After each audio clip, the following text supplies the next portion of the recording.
Hello everyone. Marginal costing के second part में आज हमारा डिस्कशन होगा income determination under marginal costing and absorption costing. सीमांत लागत लेखा पद्धति तथा अवशोषण लागत लेखा पद्धति के तहत आय का निर्धारण। The net profit under the two systems may be different. This is because of the different bases of inventory valuation.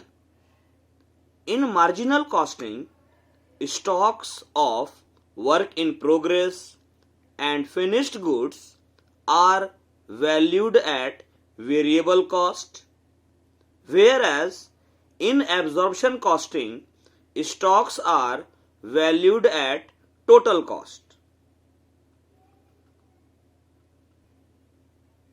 Net profit may be different under these two systems because of different bases of inventory valuation.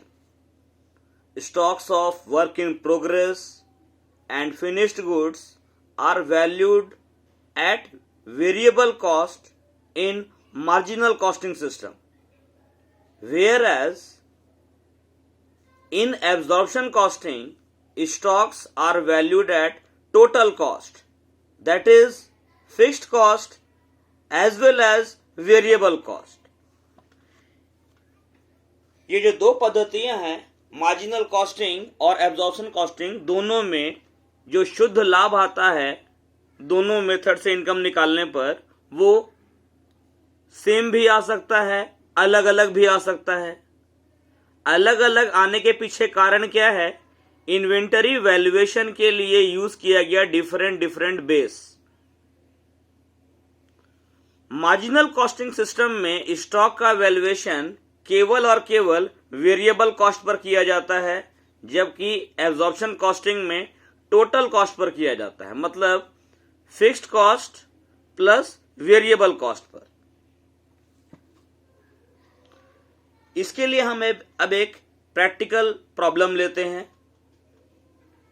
दोनों method absorption costing and marginal costing, दोनों methods में income determination को हम इस practical problem से समझने की कोशिश करते हैं। एक क्वेश्चन मैंने ले लिया है, x limited supplies the following information for a particular period. Direct material consumed है ₹2,90,000, डायरेक्ट लेबर है ₹3,10,000, variable manufacturing overhead ₹1,20,000, fixed manufacturing overhead ₹2,40,000, administration and selling overhead variable ₹20,000, administration and selling overhead fixed ₹60,000, sales at the rate of ₹50 per unit, ₹10 lakh.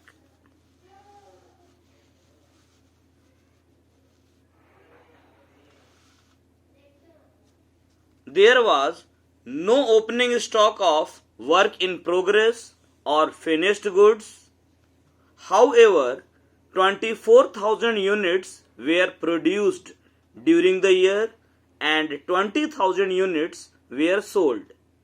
You are required to prepare an income statement under absorption costing and marginal costing. Explain the reasons for the difference between the net profit under the two systems. इस question में x limited नाम की company का detail है आपके पास। Direct material, direct labour तो है ही, इसके अलावा मैन्युफैक्चरिंग ओवरहेड है जो कि वेरिएबल भी है और फिक्स्ड भी है। इसी तरीके से एडमिनिस्ट्रेशन एंड सेलिंग ओवरहेड भी है, वेरिएबल भी और फिक्स्ड भी। सेल का रेट दिया हुआ पर यूनिट टोटल भी है। प्रोडक्शन जो हुआ है वो हुआ है 24,000 यूनिट्स का, लेकिन सेल कितना हुआ है 20,000 units. There was no opening stock, कोई ओपनिंग स्टॉक भी नहीं था। 24,000 यूनिट्स का प्रोडक्शन हुआ, 20,000 यूनिट सेल किया गया, मतलब 4,000 यूनिट आपका क्लोजिंग स्टॉक में बच गया। इसका सॉल्यूशन हम देखते हैं। पहले हम बनाते हैं income statement under absorption costing.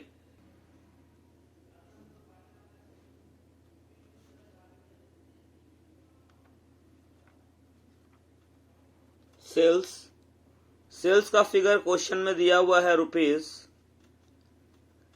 Lakh. Sales में से लेस करना होगा cost of goods sold, COGS। Cost of goods sold में हम क्या क्या लेंगे? डायरेक्ट मटेरियल्स है 2,90,000, 2,90,000। डायरेक्ट लेबर क्वेश्चन में दिया हुआ है ₹3,10,000।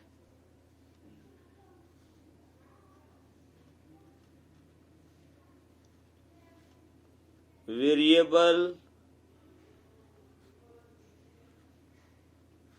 Manufacturing overhead ₹1,20,000।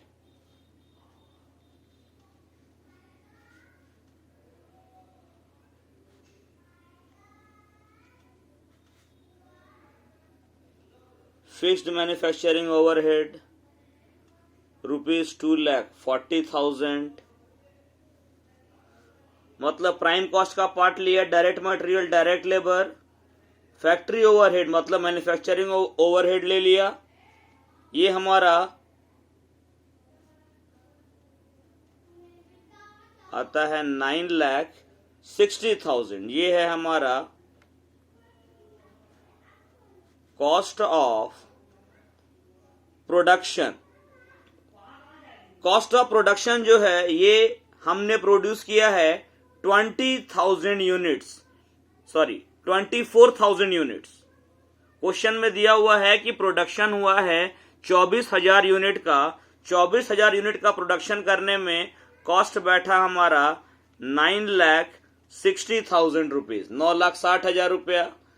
24,000 यूनिट जो प्रोड्यूस हुआ है उसमें से सेल हुआ है मात्र 20,000 यूनिट।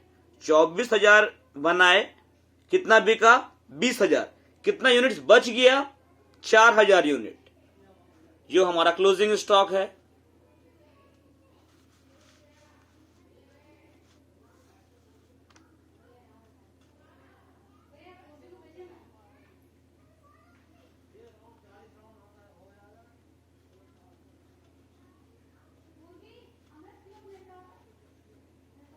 क्लोजिंग स्टॉक हमारा कितना है? 4,000 यूनिट्स। किस रेट से लेंगे हम लोग? कॉस्ट ऑफ प्रोडक्शन है 20,000 यूनिट का 9,60,000 रुपया, है ना? तो हमारा पर यूनिट क्या होगा रेट? 9,60,000 में आप भाग लगा दीजिए 24,000 यूनिट से जो हम प्रोड्यूस किए हैं।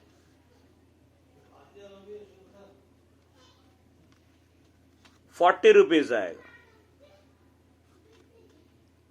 ये 40 के रेट से 4,000 यूनिट्स का क्लोजिंग स्टॉक का वैल्यू आ गया 1,60,000, 1,60,000 रुपया।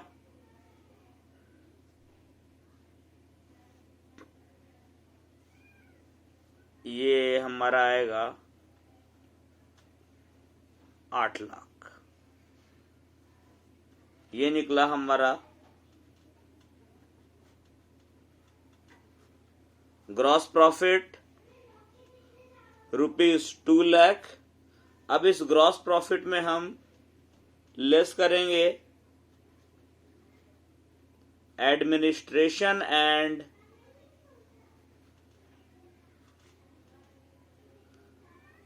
सेलिंग ओवरहेड,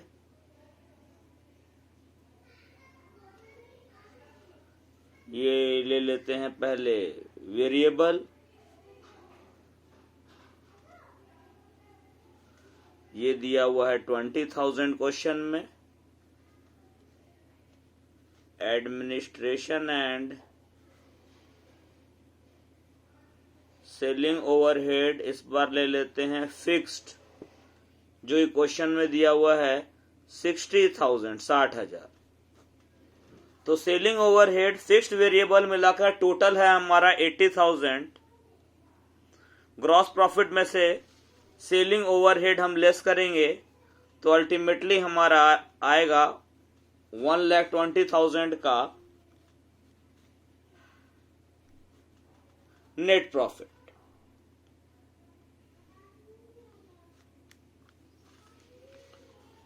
यहां जो हमने क्लोजिंग स्टॉक का वैल्यू निकाला है 40 रुपीज करके, वो कैसे निकाला? वर्किंग ये कॉस्ट पर यूनिट, फॉर्मूला लिया cost of production divided by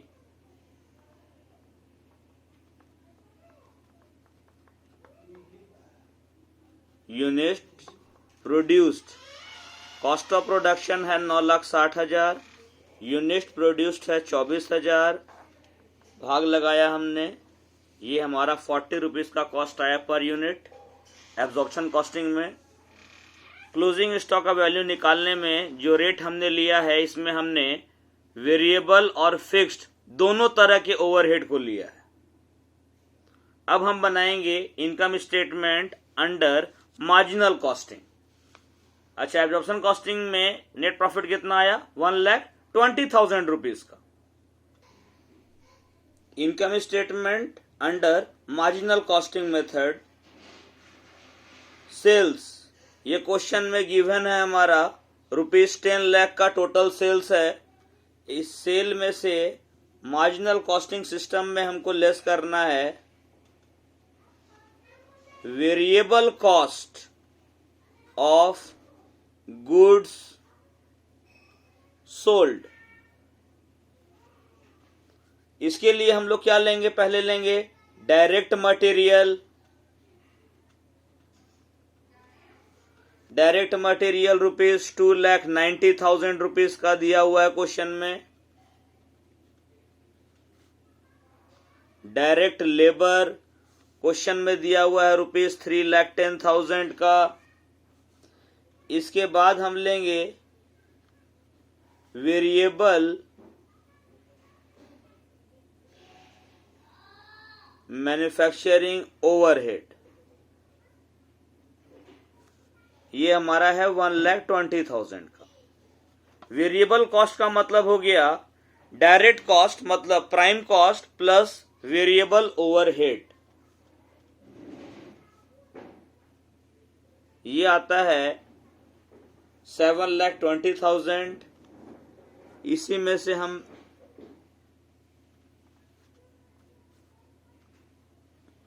closing stock का वैल्यू लेस करते हैं। 24,000 यूनिट्स का प्रोडक्शन हुआ था, जिसमें से 20,000 यूनिट सेल हुआ। इसका मतलब 4,000 यूनिट हमारा अनसोल्ड बच गया। अब यहां पर ये देखिए वेरिएबल कॉस्ट ऑफ प्रोडक्शन कितना है? 7,20,000, 7,20,000, 24,000 यूनिट का। तो पर यूनिट कितना रेट हमारा आएगा? 30 रुपीज का रेट आएगा।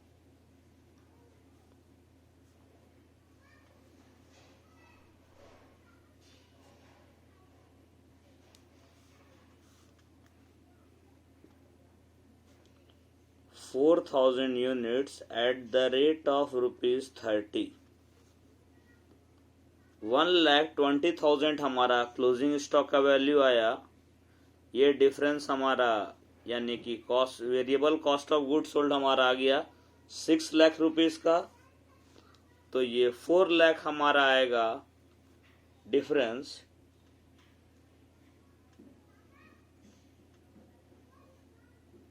जिसको हम लोग बोलेंगे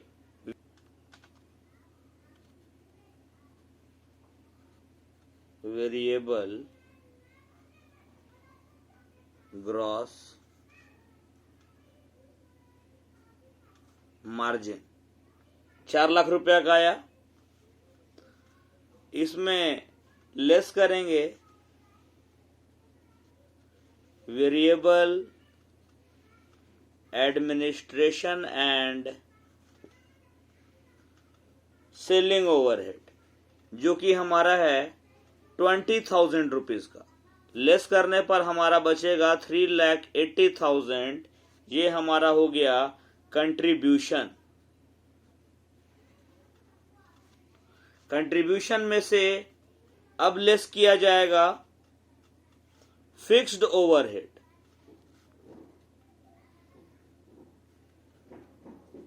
फिक्स्ड ओवरहेड एक तो है हमारा मैन्युफैक्चरिंग का और दूसरा है एडमिनिस्ट्रेशन एंड सेलिंग का। मैन्युफैक्चरिंग फिक्स्ड ओवरहेड है ₹2,40,000, fixed administration and selling overhead है ₹60,000। ये टोटल फिक्स्ड ओवरहेड है हमारा 3 लाख रुपीस का। 80,000 हमारा बचेगा net profit.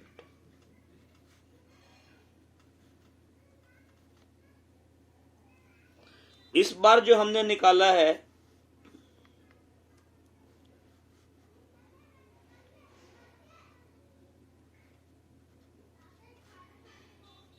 Variable cost per unit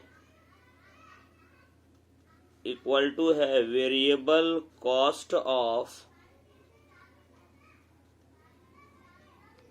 production divided by units produced.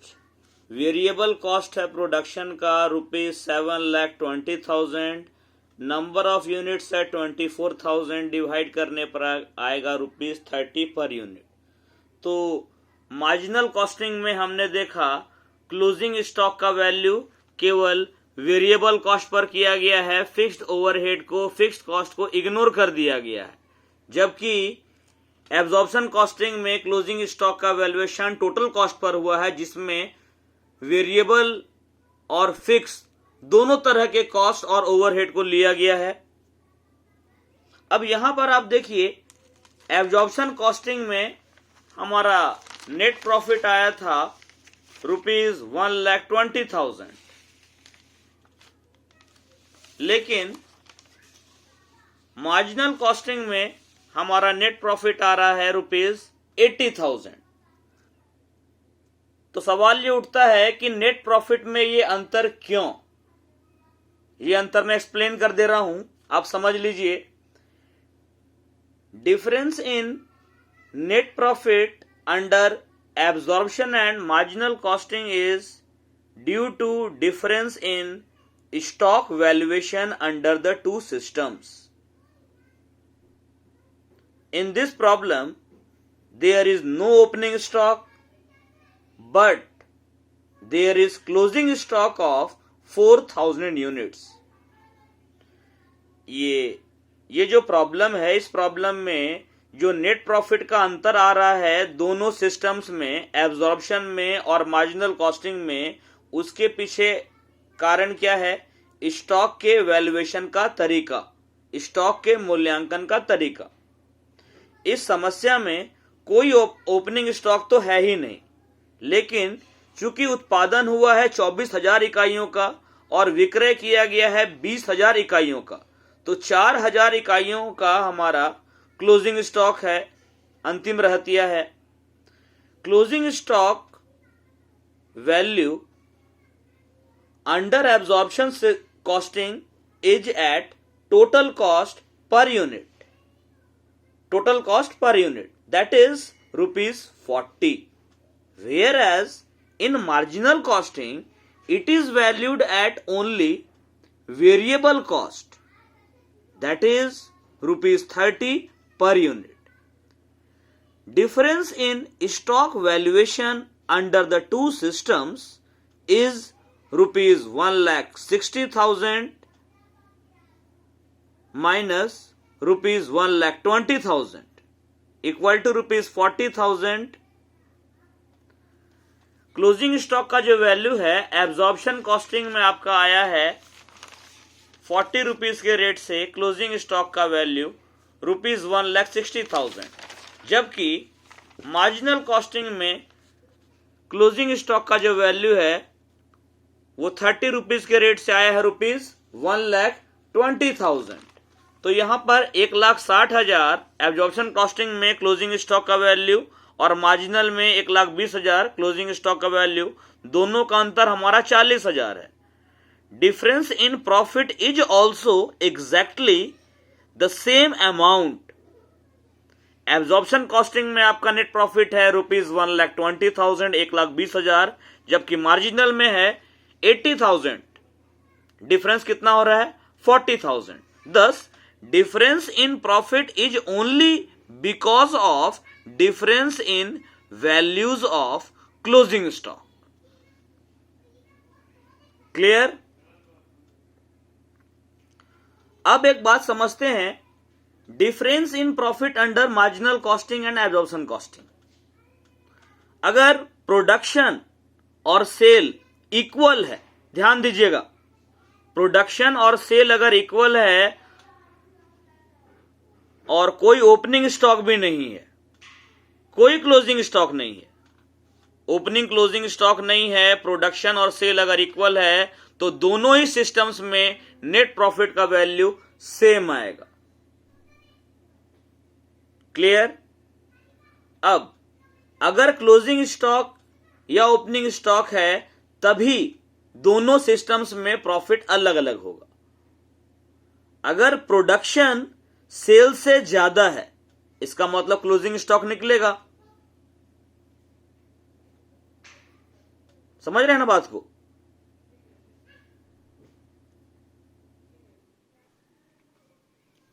When production during a period is more than sales, that is, when closing stock is more than opening stock, the profit as per absorption costing will be more than that shown by marginal costing. जब production sale से ज्यादा होता है, इसका मतलब जब closing stock opening stock से ज्यादा है, तो उस केस में एब्जॉर्प्शन कॉस्टिंग में प्रॉफिट ज्यादा आएगा in comparison of marginal costing. मतलब मार्जिनल में नेट प्रॉफिट कम आएगा, एब्जॉर्प्शन में ज्यादा आएगा। कब? जब प्रोडक्शन ज्यादा है, सेल कम है, मतलब क्लोजिंग स्टॉक ओपनिंग स्टॉक से बड़ा है। This is because in absorption costing, a part of fixed overhead included in closing stock value is carried forward to next accounting period in the form of closing stock. कारण ये है कि fix overhead का एक हिस्सा जो कि last year के क्लोजिंग स्टॉक में इंक्लूडेड था, वो इस ईयर के ओपनिंग स्टॉक में आ गया कैरी फॉरवर्ड होके। और तीसरा कंडीशन, जब प्रोडक्शन सेल से कम हो, when production during a period is less than sales, that is, when opening stock is more than closing stock, profit shown by marginal costing will be more than that shown by absorption costing. जब production कम है, cell ज्यादा है, मतलब opening stock closing stock से बड़ा है, उस condition में मार्जिनल कॉस्टिंग मेथड से जो प्रॉफिट आएगा वो एब्जॉर्प्शन कॉस्टिंग से निकले हुए प्रॉफिट की तुलना में ज्यादा होगा। कारण क्या है? एब्जॉर्प्शन कॉस्टिंग में कॉस्ट ऑफ गुड्स सोल्ड का वैल्यू ज्यादा आता है, क्योंकि फिक्स कॉस्ट जो है वो प्रीसीडिंग पीरियड में ऐड हो जाता है और करंट ईयर के मतलब कि ओपनिंग स्टॉक के फॉर्म में करंट ईयर के कॉस्ट में ऐड हो जाता है। तो आपको इन शॉर्ट ये ध्यान रखना है कि अगर प्रोडक्शन और सेल बराबर है तो उस केस में दोनों ही सिस्टम में नेट प्रॉफिट सेम आएगा। जब क्लोजिंग स्टॉक ओपनिंग स्टॉक से बड़ा है तो उस केस में एब्जॉर्प्शन कॉस्टिंग में प्रॉफिट ज्यादा होगा, मार्जिनल में कम होगा। और जब ओपनिंग स्टॉक बड़ा है क्लोजिंग से, मतलब प्रोडक्शन कम है सेल ज्यादा है, तो मार्जिनल कॉस्टिंग में प्रॉफिट ज्यादा आएगा और एब्जॉर्प्शन में प्रॉफिट आपका कम आएगा। नेक्स्ट क्लास में हम कुछ प्रैक्टिकल प्रॉब्लम्स देखेंगे, मतलब marginal cost statement in a multi product company, इसके बाद में कंट्रीब्यूशन और प्रॉफिट वॉल्यूम रेशियो, उसका यूजेस, इम्प्रूवमेंट, लिमिटिंग फैक्टर्स, इस पर बात करेंगे। और तब जाकर हम लोग कॉस्ट वॉल्यूम प्रॉफिट एनालिसिस में जाएंगे, सीवीपी एनालिसिस और ब्रेक इवन एनालिसिस। अटेंडेंस आप जरूर बनाइएगा। Thank you.